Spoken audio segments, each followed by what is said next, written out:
Yeah. 2000, what came out in 2015? 2015. Oh, I have no idea what came out in 2015. I don't think anything did. I don't think anything. This is the only movie, clearly. I think that 2015, what comes to mind for me is I believe that's the year that Spotlight movie came out, and then it won Best Picture. Remember that one? Kinda. We went and saw it together. That's the like Catholic priest diddling kids like journalist movie. Was it Meryl Streep and? That's The Post. Tom Hanks. Oh shit! Well, that's a different. Was it Philip Seymour Hoffman? Spotlight is the one that had Michael Keaton and Liev Schreiber and other people that were in it. And I'm not denying that we saw this together. We did. I believe you. I just don't know that I know that we did. I can't remember, but sure, yeah. Yeah, Spotlight. I very much remember. Was it also the movie ending and then us being like, "All right, well, there's was that that the movie." Same year and possibly the same day that we went and saw that one travel movie? Gosh, what was that called again? Shoot, where it was like kind of a comedy, and oh man, it had that one British. It was like a British movie, and there's an older lady. Oh my gosh, what was that called again? Travel movie with a British older lady. Yeah, it was something travel related. I'll think of it later on. We went and saw a lot of movies that year, I think. Yeah, Diary of a Teenage Girl. That was a good one. No. Oh, we did see that. I do remember that one. No, this was like an older lady with a dress and curly hair, and I want to say.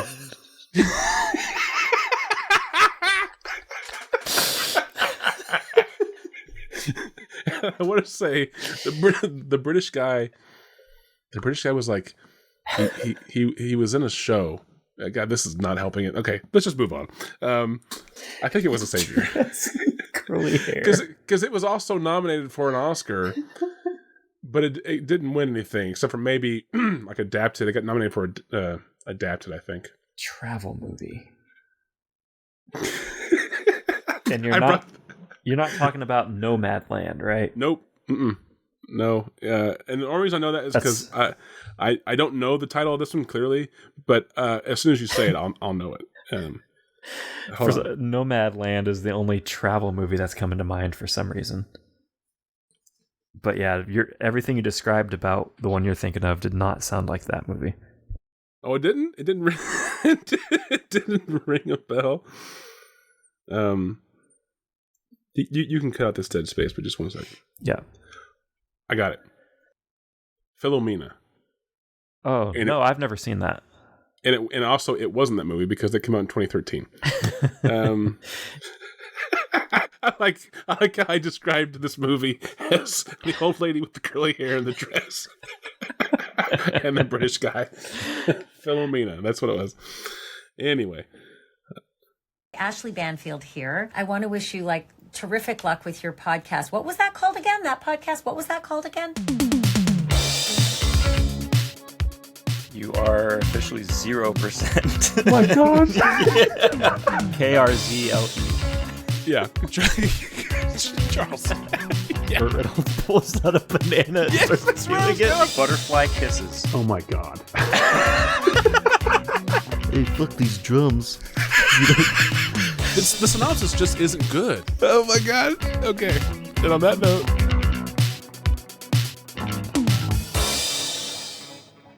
Welcome everybody out there to another episode of What Was That Called Again? My name is Thomas.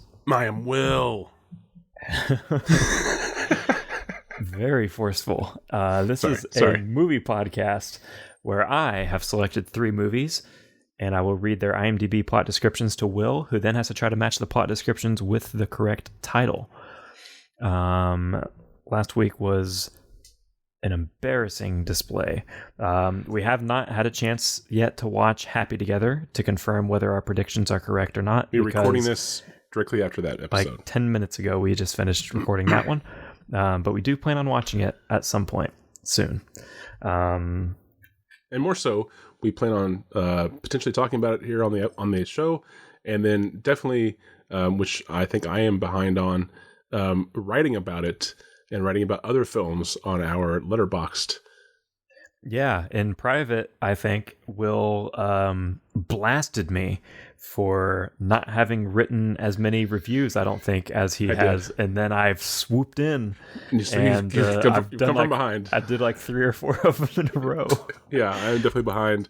And both of us, but purely me, we're behind on the episodes we have done, the films we have done in previous episodes, Very getting much them so. at least something written about them. Yeah.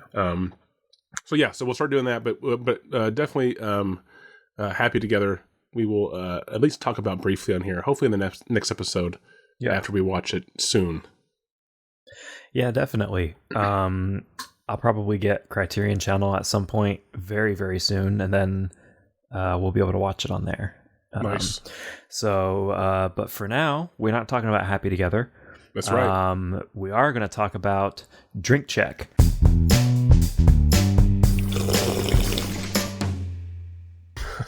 Drink Check. This is the recurring segment of talking about what it is we're drinking for this episode. I went first last time. What are you drinking? Well, you know what? So in between recordings of last week's episode and right now, we both did independent drink refreshing breaks. Yeah, and we refueled. Yes.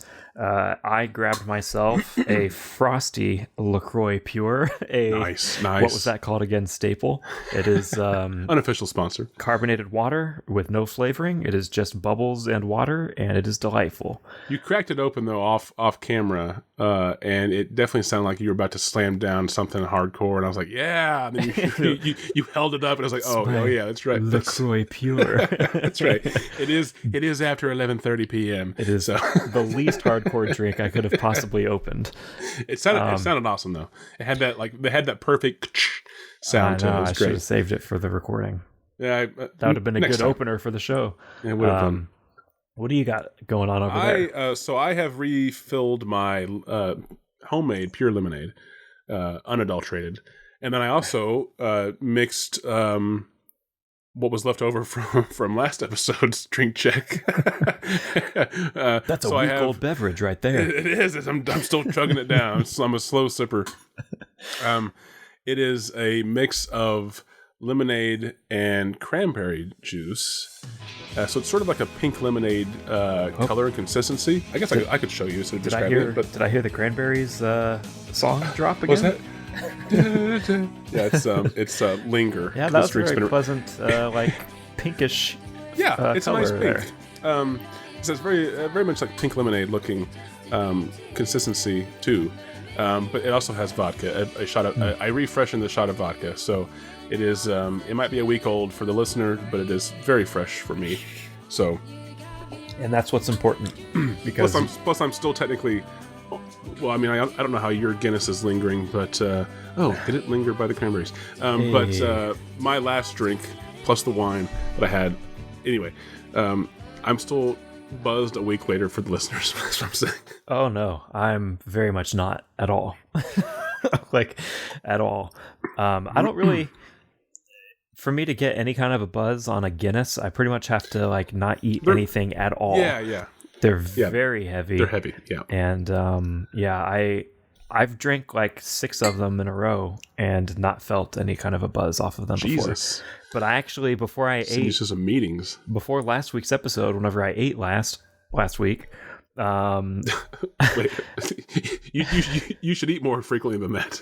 Yes. I had a Guinness before I ate, and that was the first, or I hadn't eaten in about 24 hours almost. Okay. And that one Guinness that I had before I ate, I definitely could feel. And I was like, whoa. Science. And then I ate, and then I have been completely A-okay since. So okay. And I was like, well, I'm in the mood for a LaCroix Pure. Nice. Not a sponsor. Nor SloppySecondSales.com. Yes. Our good friends at Sloppy Second Sales. They don't write emails back to us, but they do give us quality products. Yeah. Speaking of, and by that I mean we purchase them. Speaking of writing emails, yes. weirdly enough, literally just before we recorded this, I asked a question. What question did you ask right before this episode that you've never asked once ever before? Thank you for asking that question about the question that I asked.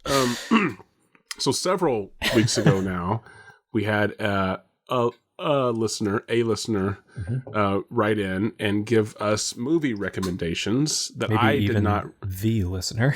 The listener. We had the listener write in and give us movie recommendations. I did not read that email. You have not told me what those movies were. And it has been for you and I, and also, I guess, the listener, several weeks since we last talked about that. So off air, right before recording this episode, not the last episode, but strictly this episode, I was just curious. I said, hey, Thomas, have you had a chance to watch those movies that Lily wrote in about, or were you going to mention them in an up-and-coming episode? And you were like, funny you should ask.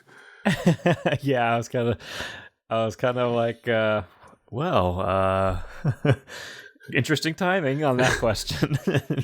You were kind of like, oh shit, okay. Oops, I didn't mean to spoil it. So after like 3 months ago when we got that email, it feels like forever. For the first time, Will asked me if I'm gonna mention those movies before I bring them up. And funny enough, this happens to be the very episode that is going to feature one of those movies. That's awesome. So, so the reason I haven't asked you about these movies is because I was wanting to go long enough. It was 4 months ago. Sorry, go ahead. Right, yeah, it was a while. So I was wanting to go long enough to where I kind of forgot that it even happened. But that led me to forgetting to ask you if you were going to do them. So for the last couple of weeks, I've been meaning to ask, are you going to do them? And I just keep forgetting to ask that. So literally the timing of me asking and you having this selected one of the films is great. So Lily wrote these in to us at our email address, wwtcapod@protonmail.com. Anyone can do this. If you have films that you would like to see me struggle with, send them. I don't read the email. Thomas does. If you do write in and you do want me to read the email, then say that. But otherwise, Thomas will keep them to himself, and he will include them sometime in the near or distant future whenever I just happen to randomly ask about them, apparently. Yes, yes. Specifically on the episode that I plan on featuring said movies that were recommended. Yes. Okay. Yeah, it's funny. It's funny because also on top of the coincidence of me selecting one of those movies she recommended for this episode that we're now doing that you just happened to ask about, I also only just watched this movie this week. Oh, wow. Because I was like, man, I haven't watched any of those movies. There were two. She recommended 4 movies. Yes. 2 of them I had seen, 2 of them I had not. Okay. You have seen one of the 4, I believe. And I still don't know which one it is because I don't know the list. You've not told me the list. I have no idea. And so I was like, man, I need to watch those other 2 movies. And so I watched it. I actually shot her a message on Instagram. Like I screenshot the title of it on the screen and was like, at long last, I'm finally watching this. It's going to be, I'll try to use it soon. And I didn't know if you had notifications on for the podcast Instagram on your phone. So I muted it just in case. Okay. Her, like the messages. And because I was like, I don't want him to see this message. That's smart. But yeah, so I did watch it literally like 4 days ago. Okay, and, so it's clearly in the zeitgeist between the two of us. Like I said, I have been wanting to ask you this. Are we going to use these movies for a while now? I just kept forgetting. I finally did. Weirdly enough, you had just watched it and you put it in this episode. So 1 out of the 4 you've picked, correct? Correct. Okay. Yep. The other one I still need to watch. However, that one I won't be able to watch in the same way that I watched this one. But that's fine. What do you mean? Without your eyes? What are you talking about? Like that's a weird way to say that.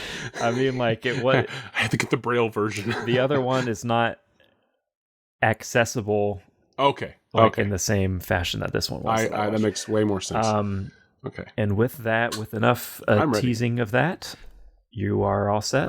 I've been fully teased. Well, then I am ready to dive right in myself. Okay. We are going to go in chronological order of release. This week. Sounds good. Your first movie is going to be coming from the year 1999. All right. And your synopsis Armageddon, right? Could be. Okay. I was mostly asking if that came out in 99, not if that was this movie. Oh. I think it did. I don't. Let's see if you're 2 weeks in a row here, where I read the first year and then you guess a random movie that may have. That's my new side game. Is that I need some kind of ego boost, some kind of thing to like lift my spirits whenever I totally bomb on this stuff. So I'm just going to randomly guess other movie titles and the dates. And you are for the second week in a row. Well, you are incorrect this week, but for the second week in a row now. Armageddon did come out in 1998, so you're 2 for 2 for 98 movies. Okay. So for everyone out there, Armageddon and Small Soldiers came out in the same year. Wow. Michael Bay and Joe Dante doing their own things. This movie, however, is not either of those, nor did it come out in that year. It didn't. This is from 1999, and the synopsis for this film, directly from IMDb, reads as follows. In future Japan, a dangerous pollen falls upon Tokyo, endangering its populace. 2 people volunteer to become test subjects for a drug that could possibly provide a cure. Interesting. A dangerous pollen falls upon the populace, endangering them. 2 people volunteer to become test subjects for a cure. This is future Japan. Yep. This is almost like, I wonder if our buddy M. Night was inspired by this for The Happening. Who knows? As far as pollen, danger pollen, as it were. This is just severe allergies. The movie. This is what I'm suffering from right now. and much like in The Happening, in this movie, they develop a vaccine, but then the pollen just stops falling at random. I don't remember a vaccine in The Happening. They didn't. I'm not saying they're wrong. But it just completely stops for no reason. Just all of a sudden at the very end. Yeah, because they admitted that they were destroying the world. Okay, interesting. So future Japan, and this is 99. Yep. So I can't imagine what future Japan is in 99 because from my memory as a 9-year-old, Japan was already future Japan in 1999. America's future is Japan, usually in movies. yeah, exactly. Yeah. So I wonder, what they did to futurize what we all think of as future anyway. That's interesting. Okay, so future Japan, unless they went the other way. Maybe this is like, post-apocalypse type stuff.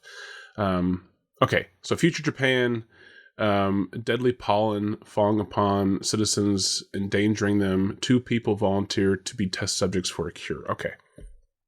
Ready for the next one? Yep. Your next one is going to come from the year 2002. Okay. And the synopsis for this one reads as follows. It was Spider-Man? Nope. This synopsis is written by Anonymous. Oh. And it reads as follows.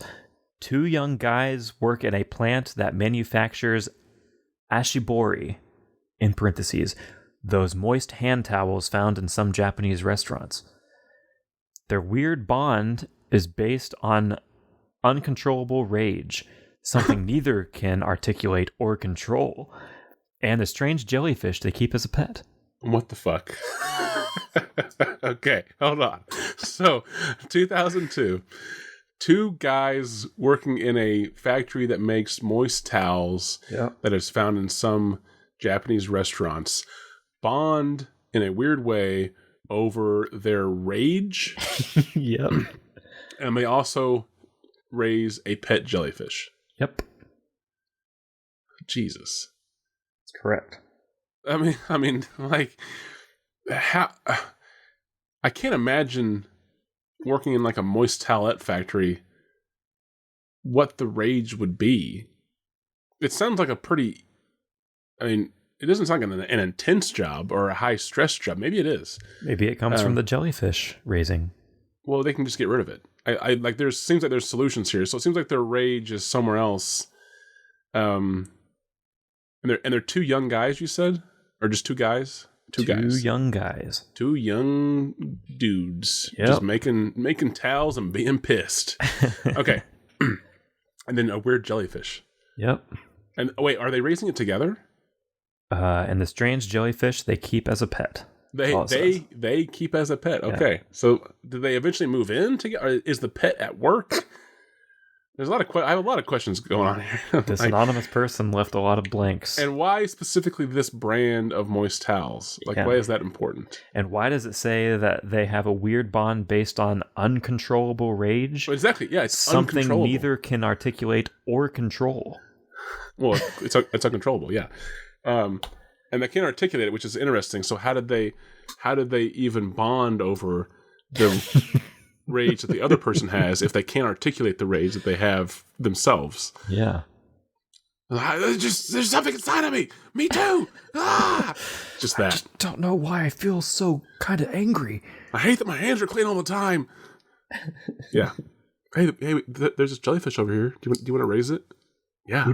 What do you feed those things? I feel less rage whenever I'm raising this jellyfish. Yeah, those are very calming to look at. Did you know that they don't have a brain? Yes. It's crazy. Yes, it is. All right. Next synopsis. Yep. Your final one is going to come from the year 2015. Oh, okay. All right. So this is near-ish. Yep. The decade. Yeah. Under a decade. Your IMDb plot description for this film reads as follows. A girl's life cascades into chaos as everyone around her suffers a gruesome fate while she becomes less certain of who she is and her once normal life, as it's written on IMDb. Her once normal life. Once. Okay. Say this one again. Yep. Cascading into chaos. That's what I A girl's life is cascading into chaos as everyone around her suffers a gruesome fate, while she becomes less certain of who she is and her once normal life. She becomes uncertain about who she is and her once normal life. Yep. Okay. I'll try to remember that one. Okay. Let me attempt to recap these after our little tangent on Philomena there. Yes, if you heard, if this episode opened with Rant trying to remember a movie that he thought came out in 2015, that's where this happened. Yeah, that happened just before that synopsis I just read, and he was thinking of Philomena, which came out in 2013. It took like 5 minutes. Okay. Yep. All right. So the first film was 1999, and it was about something. Give me the first word. This again. In. Second word. Future. Oh, yeah. In future Japan. That's right. Yeah. See, in almost helped. In future Japan, a deadly pollen falls upon the citizens or the cities, endangering the citizens. That's what it is. And 2 people volunteer to test out a vaccine. Pretty much, yes. Correct. Okay. The next movie was 2002. Yep. And this was the 2 young men who worked in the moist towelette factory. Whoa. 2 young guys. 2 young guys who worked in the moist towelette factory who weirdly bond over their what kind of rage? It was like they uncontrollable. Uncontrollable, and also what was the other descriptor? Uncontrollable. Something neither can articulate or control. Yeah. That's right. Yeah, uncontrollable rage. Something neither of them can articulate or control. And they are also raising a pet jellyfish. Yes, a strange jellyfish. Oh, a strange jellyfish. Yeah. Okay. And then the recent one here is, or the last movie is 2015, and it is about, gosh, this one was a weird one. What was the first word again? A. Second? Girls. Like girls. I can't remember this one at all. A girl's life cascades into chaos. Cascades, that's double C's. Yeah, I got it. So as a girl's life cascades into chaos, as those around her face, like, what was it, gruesome fates? Yep. While she realizes that her once happy or once unique or once happy. once happy life. It's a gruesome fate. While she becomes less certain of who she is and her once normal life. Normal, yeah. Yep. So as she becomes less certain of who she is and her whatever once means, once normal life. Okay, that one's tough. So I'm gonna try to say that again. So a girl's. I think they meant to put once normal life is what I think they meant, but they put once accidentally. Yeah, once. Okay, so a girl's life cascades into chaos as those around her have gruesome fates, and she realizes that her she's uncertain about her life, her once normal life, something like that. Yep. I worded it about as well as the guy who wrote that. Okay, correct. I think I'm ready for titles. If you say so. Not really, but I think I am. You're for the sake of the show progressing forward. I guess we better. Your first title I'm going to give you this week is going to be Tag. Oh, man. Okay. So Tag has been used recently-ish. Yeah. And Tag was a movie about Tag. Correct. About friends who... It was based on a real-life story, I think, about friends who played Tag for a long time or something like that. Yes. Okay, so that's clearly not any of these. Tag, though. It could be. No. Because these all feel... like they're Asian, possibly specifically Japanese films. Tag. Is Tag the Deadly Pollen? It doesn't feel like it is. I mean, I'm trying to relate Tag with all these real quick. Tag. I mean, it could just be like a tag, like a specimen tag, or something to track these volunteers as they're testing out this vaccine, maybe. Mm-hmm. Maybe. But that was also 99, so I don't know. And the second film was 2002. Tag is the two young guys. Yep. Working in the towel factory, the moist towelette factory or whatever it is, who have uncontrollable rage, and they bond over this. And then there's the strange jellyfish. I don't know if that's Tag at all. There's nothing that none of these scream Tag. And then the last film, 2015, is about a girl's life cascading into chaos as those around her face gruesome fates, and she realizes her once normal life is not what it is, or something like that. I don't know. Tag doesn't fit anywhere at all, so I'm going to have to just store Tag to the side for now. Okay. Give me the next title, please. All right. The next title I'm going to give you is going to be Barren Illusions. Ooh. Barren Illusions. Yep. Illusions? Illusion. Illusions. I-L-L. Yep. Okay, that's different. Barren Illusions. It's magic. It's a desert magic. It's Barren Illusions. That doesn't fit. I don't think that fits anything either. None of these sound like desert magic movies. Barren Illusions. Again, I don't feel like that's the pollen thing. Future Japan. Barren Illusions. These have to just be weird translations, maybe. Barren Illusions. I mean, maybe there's something with the strange jellyfish that's illusionish. Magic, something happening there. But why are they enraged and why can they not articulate it? That's the question. And then the young girl whose life is cascading into chaos. Barren Illusions? Maybe.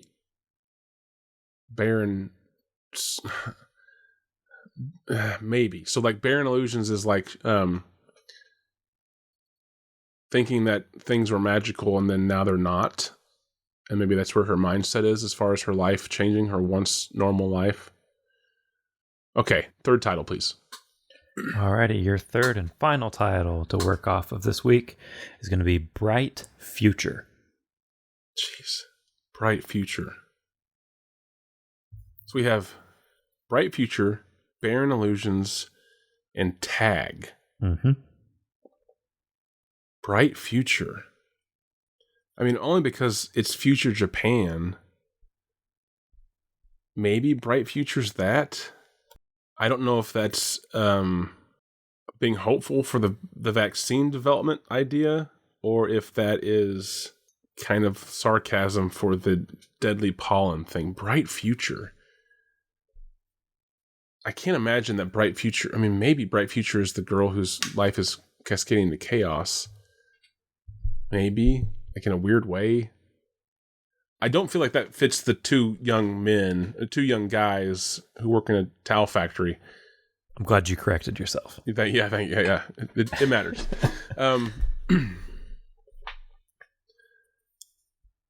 Bright Future. So Bright Future, Barren Illusions, and Tag. Tag is the one that I have no idea. Like I said, Tag, like I said, maybe it's like a specimen tag, and maybe like the poster is like a vial with like a syringe, maybe. And on the vial is like a tag. I don't know. And there's like a tree in the background, maybe. And then like a flying car or something. Future Japan. I'm just trying to... I still don't know what future Japan even means, man. Japan's always in the future. So then there's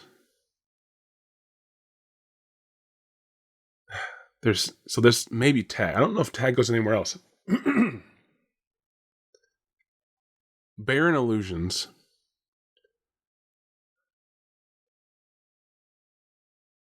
This is a really hard one because like you've started doing this thing in the last couple episodes where like I guess because of your increased use of foreign titles or just really obscure films.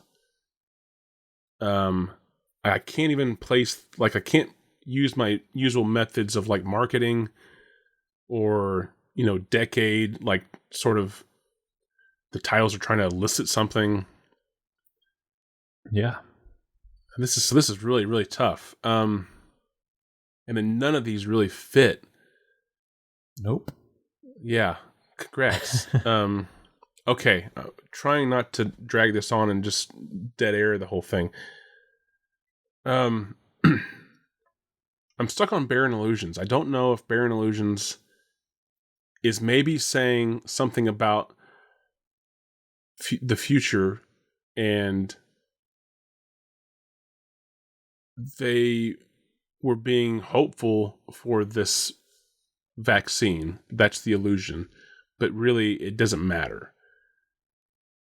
It doesn't matter what they do. Nature will always find a way to control the situation and get what it wants, right? Barren Illusions. But then where does Tag go? Maybe Tag has to go. Maybe like the guys bond with their violent aggression. Maybe they play tag. Maybe they play tag in the factory. And then that leaves Barren Illusions, Tag. What was the other film or the other title? Barren Illusions, Tag, and Bright Future. Bright Future. That's what. Yeah, Bright. Dang. Does Bright Future really go with the young girl whose life is cascading into chaos and all these gruesome fates around her and not realizing? I mean, I guess you could be saying something about that. Okay. Shot in the dark here. This is like the weakest I've felt confidence wise in a long time. Usually I have like one, or usually even like, I'm not saying I'm right, but usually one at least a little bit like feels like it goes with a certain title. Not this time. Okay. The 1999 film Future Japan, In future Japan, dangerous pollen falls upon the citizens, endangering them, and 2 people volunteer to test a vaccine to fight against it. I'm going to call that one Barren Illusions. The 2002 film, which was the 2 young guys who work in a hand towel factory and who have, what was it again? It wasn't violent rage. It was, uncontrollable rage. And they cannot, who bond, weirdly, over this rage that they can't articulate or control. And also they have a strange, they raise a strange jellyfish. I'm going to call that one Tag. For some, I don't even know why that's called Tag. I just... Maybe they play tag in the factory. That's what I said, but I had to put a title somewhere, and I don't know if that even makes sense. And then that leaves the 2015 film of a young girl whose life is cascading into chaos as those around her meet gruesome fates, all while she realizes that her once normal life is not what it seems, or whatever the synopsis was. And I'm going to call that one Bright Future. Locking it in. And that's like negative levels of confidence, by the way. Okay. Well, you did not get 0 correct. You got 1. Yeah, okay. Because clearly I didn't get 3, because there's no way. I mean, I don't even know where to begin on which one I got right. I think you've had several weeks in a row now of getting 1. That's usually what I do. And I guess up to chance, you're likely to get one of them correct just by random chance. Well, exactly. And there's also only 3 possibilities in this show. Yeah. There's either 0, 1, or all 3. So the likelihood of me getting all 3 is the lowest percentile. And then the likelihood of me getting it right on the first try is also a completely low percentage. Mm-hmm. I can't get 2 right, clearly. Well, I can, but I have to get a 3rd one as well. So, which one of these do I change? Okay. Because, I mean, like I said, none of them feel like they go with any of these. I can't even really talk myself into or out of an idea. I've only loosely set these as they are. So to me, none of them go with what they are assigned to currently, which means I could change any of them. So I don't know what I'm left with. But which one? Tag, like I said, I don't know why Tag goes... I don't know why I put Tag with the 2 young guys. So maybe I change that one. Bright Future? Man, I still feel like that might be it. That might be okay. So that means that... Was it Barren Illusions? Yeah. So maybe there is something about this weird jellyfish, strange jellyfish. But why is Tag... Okay, so originally I said like the poster, I imagined a poster, and I said maybe there's like a vial and a tag on the poster. So maybe I should have stuck with that. At least that gave me... I could be wrong, and I probably am, but at least that was a little bit of confidence, right? A little bit of logic. So I want to go with the 1999 film about the deadly pollen and the 2 vaccine testers in future Japan, calling that one Tag. Why? No idea. Tag. So that means that Barren Illusions is the 2002 film about the 2 guys and the moist towelettes and the uncontrollable rage that they can't articulate or control. Which is redundant, but whatever. And then there's strange jellyfish. I'm going to call that one Barren Illusions, and I'm going to stick with the 2015 film about the girl's life cascading as people die around her, and she realizes that life isn't what it once was. I want to continue to call that one Bright Future. That maybe it's like There's a lot of dark sarcasm there, maybe. Okay. Final. All right, and that's going to put you zero. at... 0. I just know it. 0. Yeah, I'm thinking. You are correct. Damn. Okay. Tell us whatever you can about these movies. Okay, so I will say that your first one from 99 in future Japan with the dangerous pollen, that is Barren Illusions. And there's not much I can tell you about that one. I'm going to move on to the second one, and what I have to tell you about those correlates. Okay. So the second movie from 2002 is Bright Future, with the two guys and the moist towelettes and the uncontrollable rage and the strange jellyfish. And I guess so. Wait, so I guess that maybe because like I should have thought more about that. They're two young guys, right? Yeah. So maybe that's what it's trying to say is like it's their future that we're talking about. Okay, I can maybe see that now. Yeah, these both of these two movies are from Japanese film director Kiyoshi Kurosawa. I sort of heard that last name. He is the director who previously, before these movies, did the movies Cure and Pulse. Oh, okay. Right. Yeah. Which was featured in one of the first episodes of our show. Mm-hmm. Yes, it was. So Barren Illusions. So he did 2 movies in 1999. He did this movie Barren Illusions about the pollen, and he did a movie that was also called Charisma. And on the bonus features to the Arrow Video Blu-ray for Pulse, there is a little interview with filmmakers Simon Barrett and Adam Wingard talking about the movie Pulse and how much they love that movie. Yeah. And Adam Wingard gave his little personal fan theory that Cure, Charisma, and Pulse are actually part of a trilogy. Oh, wow. He thinks of them as like a not like a storyline, but like a cinematic, same universe, like a universal trilogy kind of situation, which was really interesting to me. Charisma, out of those 3, is the only one that I think does not have like a really great release, but I did buy a DVD of that.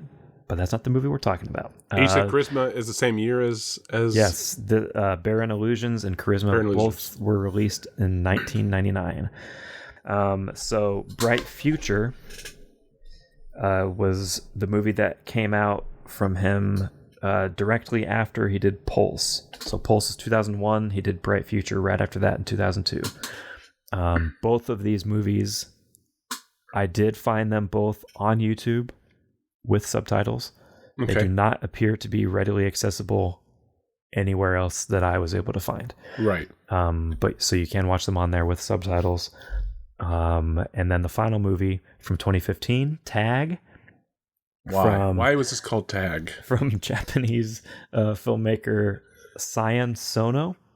I'm going to assume I'm pronouncing his name correctly. Don't know for sure. I've never heard anybody say it. I've only ever read it. He is a pretty well-known director. He did the movie that I've heard a lot of people talk about, and I still haven't seen, called Suicide Club. I've heard of this. He did a movie That's the called... one with the girls in the subway? I don't even know if it's on a subway. No, it's not on a subway. I think they jump in front of a subway. Spoiler alert. Sorry. They commit suicide? I think I've seen this movie. Yeah. Yeah, I haven't, and it's an embarrassing blind spot. He also... A long time ago I watched that. He also had made Tokyo Vampire Hotel. I've heard of that one as well. He did one called Love Exposure. He did one called Why Don't You Play in Hell? Never heard of this. He's done a whole bunch of really pretty well-regarded Japanese flicks. Mm-hmm. So Tag was embarrassingly the first one that I had ever seen for a filmmaker that had been a big blind spot for me. Right. And Tag is the one that was recommended by our listener. Okay. This is Lily's suggestion, Tag. Yes. I've never heard of it. It doesn't sound familiar or feel familiar. And the title, I want to know why this is the title for seemingly a very dark movie. It is fairly dark. It's got some humor in it, I guess. It is pretty dark, though. It is only an hour 25, and it is available in full on YouTube with subtitles. That is where I watched it. Yeah, it is very dark. The only complaint that I have, or like real kind of nitpicky complaint that I have with it, is that there is a real mix of CGI and practical gore. Oh, really? And the practical stuff looks great, and the CGI stuff does not look great. That's always tough. It's very cheap looking, like fake blood splatter in the air and like squirting and stuff. And that's also from a time. I mean, not that like fake blood CGI is perfect right now, but that was from a time whenever it was like really bad. Whenever it was like clearly like they couldn't get the color right or the lighting right or even how it moved right. So it was just very clearly digital fake, not real stuff. Yeah, every time there would be that fake blood, it took me out a little bit. Yep. But nevertheless, it was very interesting, very engaging, crazy, one of the kind of movie that you will only get from Japan. Yeah, right, yeah. Yeah, it was wild. There was so also about that movie, there are no men in the movie at all until an hour and 5 minutes into the movie. Again, out of an 85-minute movie. Oh, wow, okay. And actually, I noticed that, and we were about halfway through the movie, and I started wondering, like, oh, it'd be cool. Is this whole thing, like, the entire cast is women? And then there are men. Test approved. There are men there toward the end of it, and that was very interesting as well. And then also to add to the surreal nature of the movie itself, they actually, so the movie kind of goes through different. It's hard to describe it. It's one movie. It's not like an anthology, but there's like 3 different stories, and sort of like vignettes going on. Kind of, except they're very much. It's difficult to explain it without like explaining in detail a bunch of different things. But there's don't do that. Yeah. So there's 3 separate but like connected stories. 3 different stories. They're all connected. They're all the same character. Oh, they also okay. The same main character, just in a different way. I'll say. Okay. All right then. I think that's plenty enough as far as that goes. I don't want any more spoilers on that. I did read that to add to the surreal nature of the movie, the same background actresses are in all 3 segments, like all 3 different scenarios in the movie. They just use the same background cast. That's wild. All of them, and they're very different scenarios too. And so you have like the same exact people that are in every single one of them in the back. It's great. So like that is more intriguing to me than the synopsis let on. Mm-hmm. Not that the synopsis seems like to be lacking. It's just the synopsis seems kind of like, okay, it's an angsty chick and she's dealing with hard shit and whatever. Yeah. But the fact that there might be like, and don't answer me, but the fact that like you might be talking about like multiple realities or like a what if situation or like I like that. That's interesting. Yeah, it was very good. And we can go ahead and swing on over into rank time. Back it up. Beep. I forgot about the rank. Sorry. All right. Yeah. Wait, so I got to rank wait. these. Actually, are you going to be what was that phrase that I use? If we got to like, you got to like watch it right away. What was it that like I said? You got to buckle up. Buckle up. Was that it? Are you going to buckle up and watch Tag soon? Maybe. I think I want to see all of these, really. Yeah, I do too. I'm curious why the 2 guys are raging uncontrollably. And then why is the jellyfish strange? Yes, yeah, definitely. And then also, I'm curious about Barren Illusions just because I want to see if there maybe are some similarities between the happening. I'm not saying that M. Night had anything to do with that. I just, same sort of idea, right? Deadly pollen and that kind of stuff. Okay. I will give you a little lead-in clue on your rankings that the difference between the highest and the lowest is less than 1 full star. Okay. That doesn't necessarily mean that they're all within the same point, like it's all 6s or all 5s or whatever, but less than 1 full star. Which, I mean, that's kind of what I base most of my ranges on anyway, unless there's like some extreme. Because like last week I did basically like half a star, so at least in my guess. Mm-hmm. Okay, so the range, Japanese films. There seems to be like some pedigree here, definitely, with other films. So, shoot. I will say that these are all within the 7s. I actually will say that they all share the same starting number. Tag, I mean, just the way you described it, Tag seems awesome, or at least seems really interesting. And then also Tag is from, all these films are from 2 directors that are great, at least, I don't want to say prolific because I don't know if that's qualifying enough. Reputable? Yeah. Like I said, they definitely have like a pedigree. There's definitely like a other material that's pretty well received. But I think the director for Tag, at least from my perspective, might edge that out a little bit. So I'm going to put Tag as number 1. And then I'm going to put Barren Illusions as 2 and Bright Future as 3. Okay. Alrighty, and with that, you are pretty much the exact opposite. This is always how this happens. Yep. Always. The lowest rated one is Tag with a 6.1. Okay. The middle one, as you had, was Barren Illusions with a 6.5 based off of 440 ratings. And the highest rated one out of these 3 is Bright Future with a 6.7. Bright Future, the one about the violently angry guys in a towel factory with a weird jellyfish pet, is the highest rating. With a what? With a 6 point what? 6.7. 6.7. So they were all in the 6s, not the 7s. Okay. Yeah. That's fascinating. I gave Tag because is this the poster for Bright Future? No, that's just like a random picture that's on the page that comes up. Okay, just a guy looking at a jellyfish in a tank. Okay. Yeah, the poster is like really blurry and bad. I mean, it's the poster. So for those listening, the poster to Bright Future is split in half with the title in the middle, and the top half of the poster is 2 guys and a female character who we don't know, and in what looks like future Japan, even though this isn't the future Japan movie.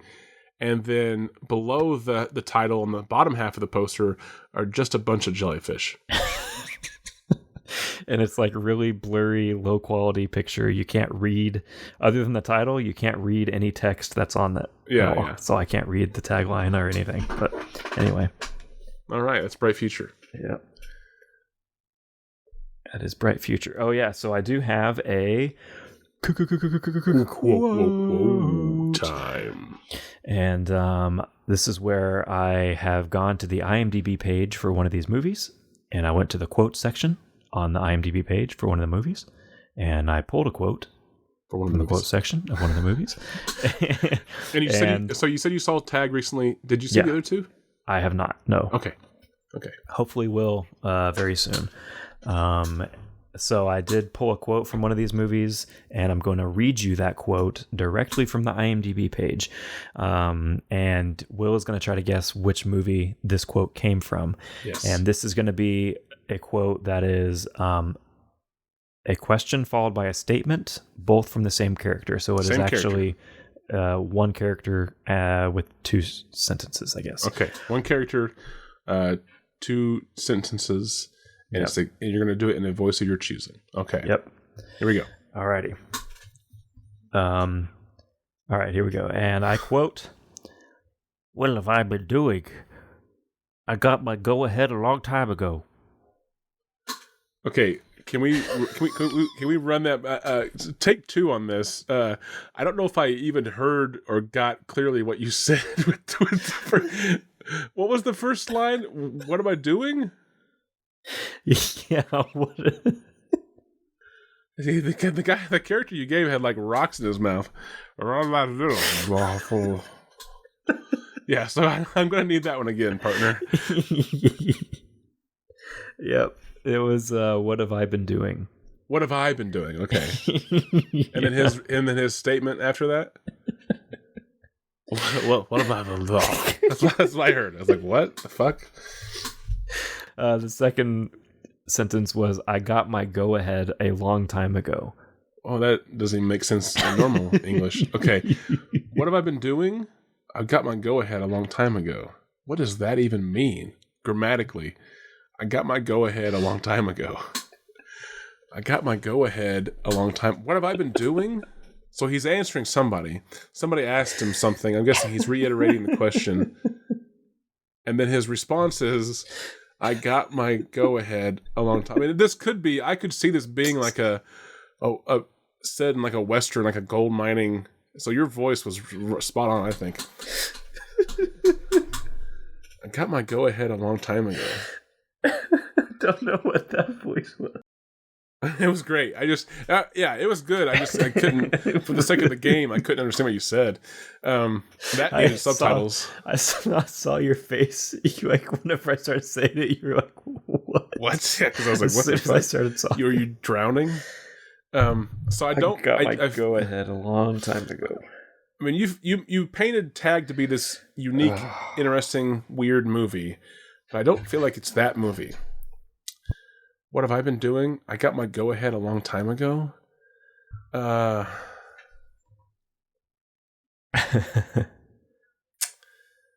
mean, I feel like this. I only feel like this fits with Bright Future. With Bright Futures, Bright Future. Yeah, Singular. Because I don't know if it would be. I mean, again, I don't know if it fits in any of these movies. It's kind of like the titles. And especially with the voice you gave, it really threw me. So I only hear it as like an old prospector now. I don't even remember what my voice was. It was like, "What have I been doing?" Yeah, I mean, that was not better, but it wasn't the same.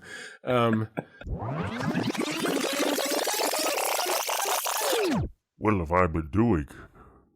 I got my go-ahead a long time ago.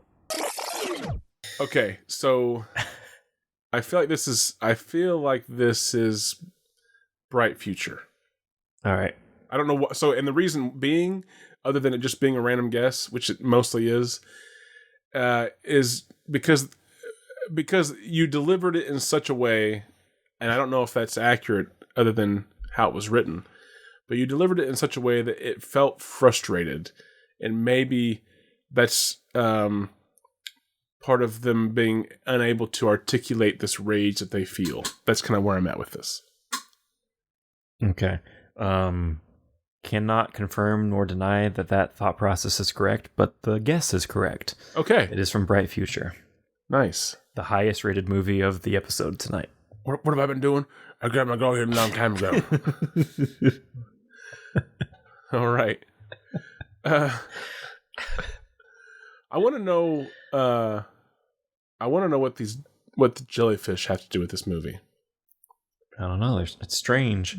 Because clearly the poster tells you that it's a big part of it. The photo you showed me of the guy just staring at a jellyfish in a tank.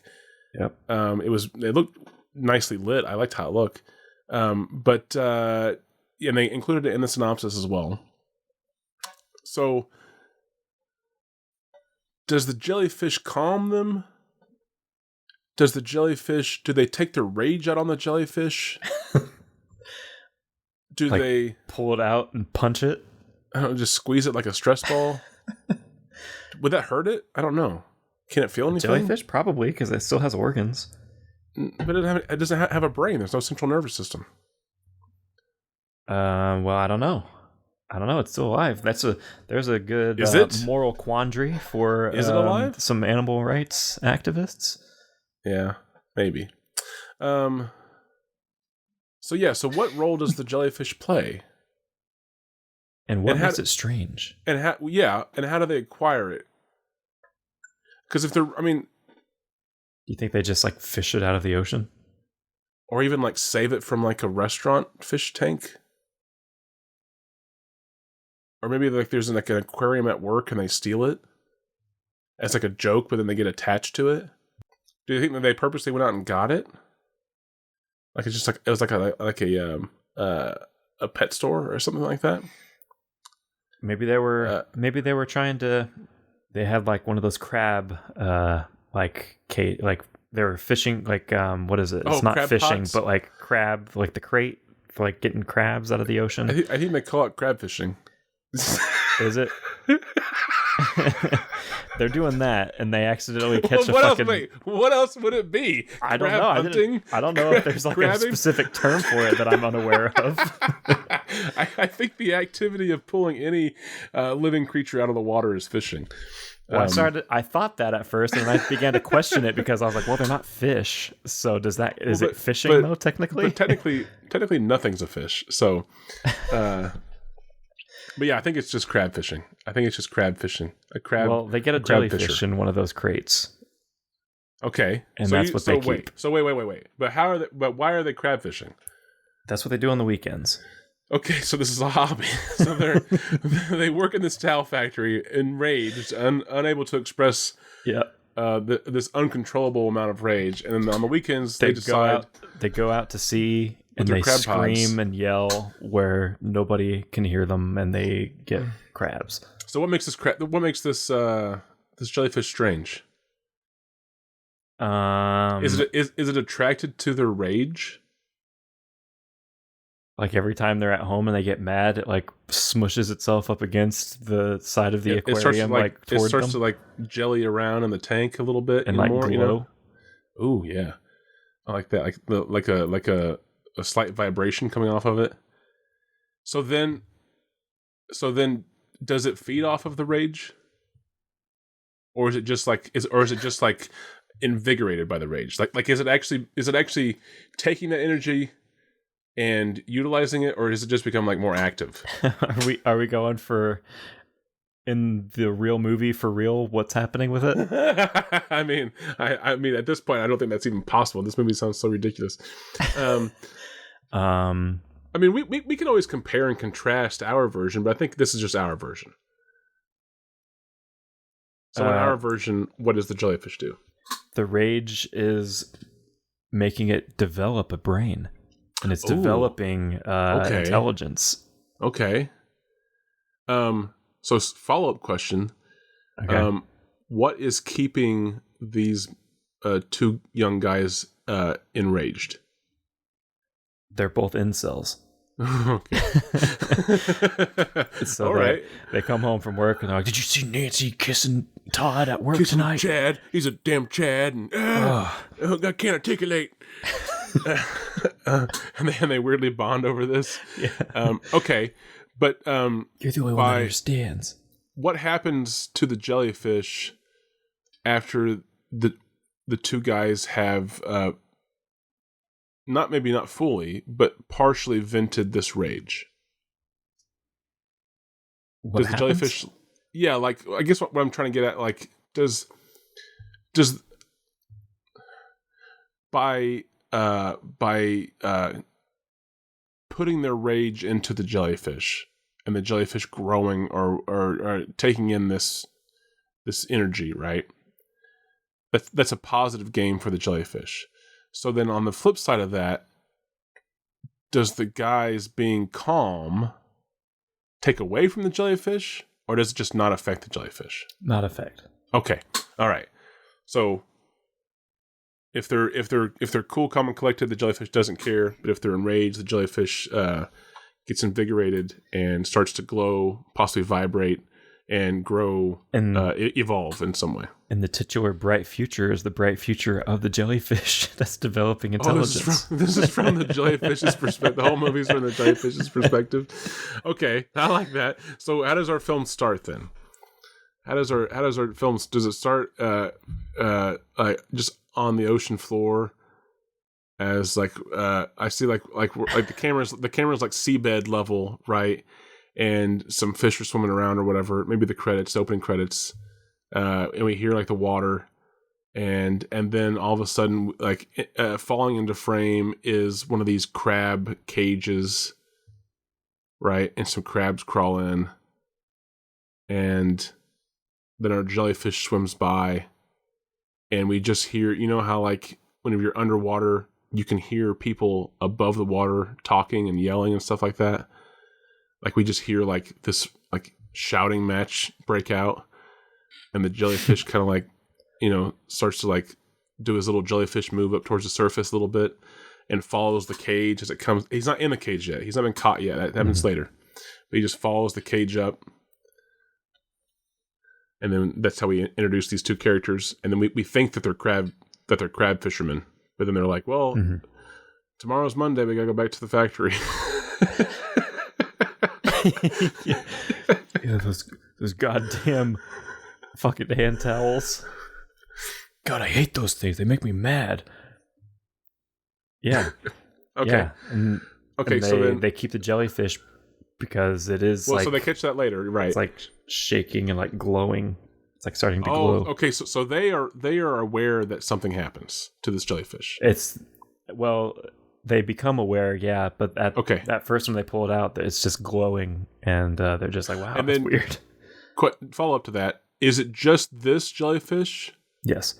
Okay. So they capture it and keep it because it's weird.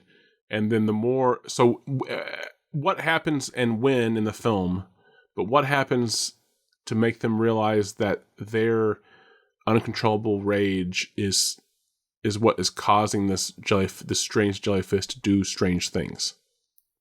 The next time that they get home from work, and they're so pretty early on in the film, you're saying? They're going on a little tirade in there about Dave and Veronica doing their thing. Yeah. Okay, yeah. You see him put his hand around her waist.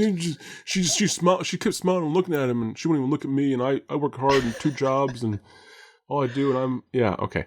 And then this thing starts to glow and buzz, and then at what point in time in the movie do the two guys, start to think that the jellyfish supports them in their view on women? So it's in the fish tank that they have in their house, and it begins to kill the female fish that are in the tank with it. Well, okay, that's a way. I thought the fish tank was going to be just for the jellyfish. What I was saying is, like, you know, they're bashing women for doing their for just being women, but to these guys, it's like the worst thing they could possibly do. And then all of a sudden, this jellyfish starts to glow and buzz, and they realize, like, they look over and like, oh, Franklin's reacting to this. I think Franklin agrees with us. Franklin also thinks women are like the worst thing possible. Like I want to know if that happens. Do you think that actually happens, or do you think that they just keep raging, and then they see this, and because I'm basically what I'm trying to say is that they have to notice at some time that their rage has some kind of cause and effect with the jellyfish. Yeah, and then I want to know what their logical response is to that. And I feel like, as incels, they would immediately say that the jellyfish agrees with them. Mm-hmm. But maybe there's another way that they could do that. Okay. So then how does this movie end? If it's from the perspective of the jellyfish and the bright future of the jellyfish, and the jellyfish has been evolving and gaining functions and whatever over time as it's just fueled by this rage, how does the movie end?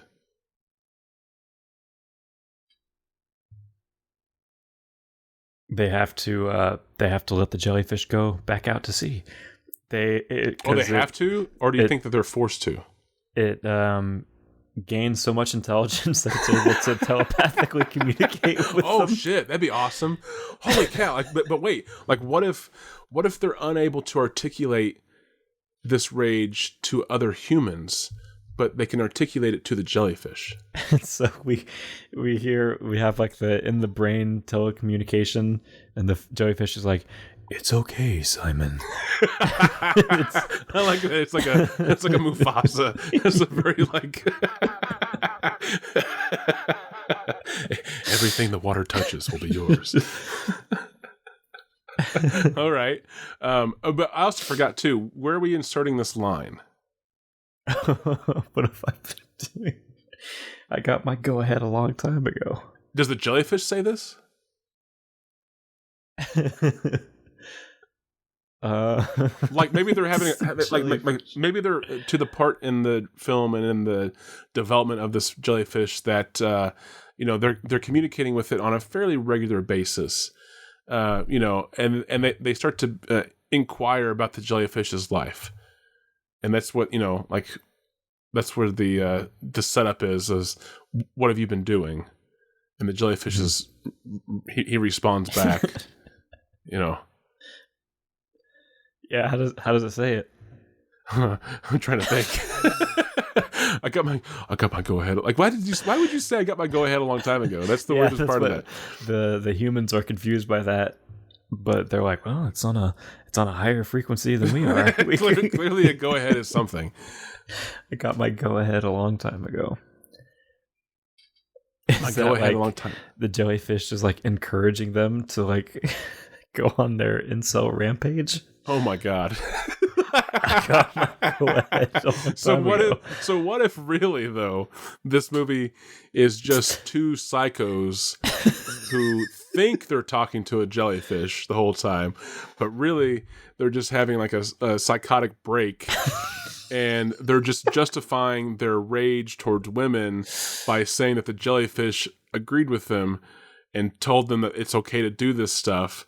But really the whole time this jellyfish has just been a fucking jellyfish. Like nothing is special about this jellyfish at all. Yeah. Okay, so then you said at the end they release the jellyfish? Well, in this version, I don't know if they do that. They might kill it. Why would they kill it though? I don't know. Why do any of those incel people start killing people? Well, but I don't think they would kill... Well, yeah, but I don't think they would kill people who agree with them. Oh, but wait. Oh, but shit. Hold it. In the poster, there's a female character. Yeah. So what if she... Like, what if one of these guys, our two main characters, finally get, like, through the pep talks with the jellyfish and whatever, finally get the courage to go ask...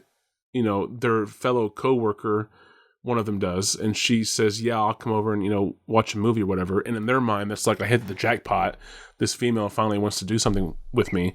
She comes over and notices the jellyfish, starts to like get interested in the jellyfish, and all of a sudden the jellyfish is the Chad. And it's like, but I'm not doing anything. That's the whole point. That's why it's ridiculous, because you don't have to do anything. You can just float around your tank all the time with your fucking legs dangling below you like willy-nilly, and she just comes over and just smiles at you and looks at you, and you're just a normal Chad out here, alpha, and you just fucking sitting there. What have you been doing? What have I been doing? I got my go ahead a long time ago. Oh yeah? Did she give you your go ahead? No. And then he just I say he reaches for like a baseball bat and just smashes the tank. we hear the jellyfish's POV like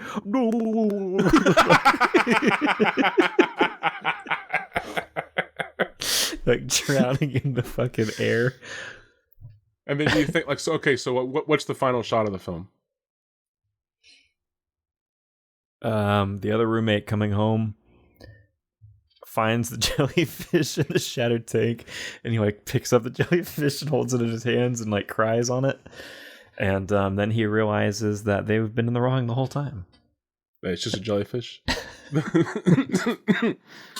So the final shot is just the jellyfish in his hands, just like melting or whatever a jellyfish does. I have no idea what it does when it's out of the water. But yeah, it's just kind of like falling, like slowly molding with his fingers. And it's just we just stay on this close-up shot of that. And yeah, nothing is resolved with these two I think so. Yeah, I don't think you can at all. There's no arc here. That's just they just bond. I like this. Right. And I guess it is the Jellyfish's movie. So. And do we still call it Bright Future? Because clearly the jellyfish doesn't have a bright future now. Neither do they. It seems like they don't change. Exactly.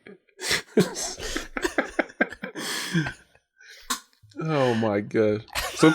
So maybe the bright future is that they rescued this jellyfish from this crab cage, and they gave it like a home, and things were bright. That doesn't necessarily mean that that's how the future's going to pan out. But things were bright in the beginning. At that point, it was a bright future. Exactly. Yeah, exactly. And then because of the psychosis and them talking to this thing and their uncontrollable rage, which they can't articulate, it was this feedback loop that just got worse and worse and worse and worse until in the end they smashed a fish tank with a baseball bat and are just holding a jellyfish that's dying in their hands. Yeah, and the very last shot is like an overhead looking down at like the top of a garbage can, and then the lid pops up, and then the dead jellyfish plops down in it, and then the lid shuts, and then cut to black, credits. Okay, I like it. All right. I think there still should be some kind of like last line from the jellyfish.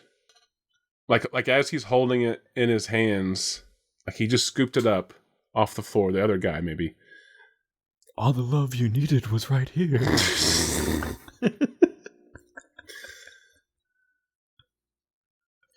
Don't you see that? Oh my god, what if he just says, oh god, this is so stupid.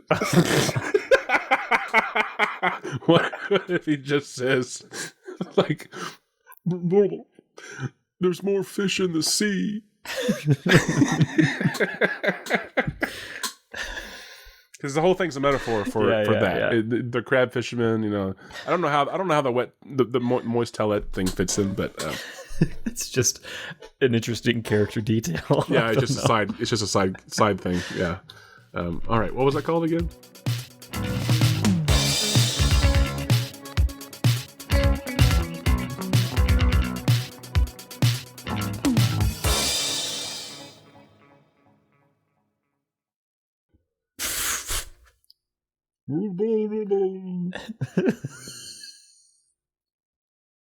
Women are the worst.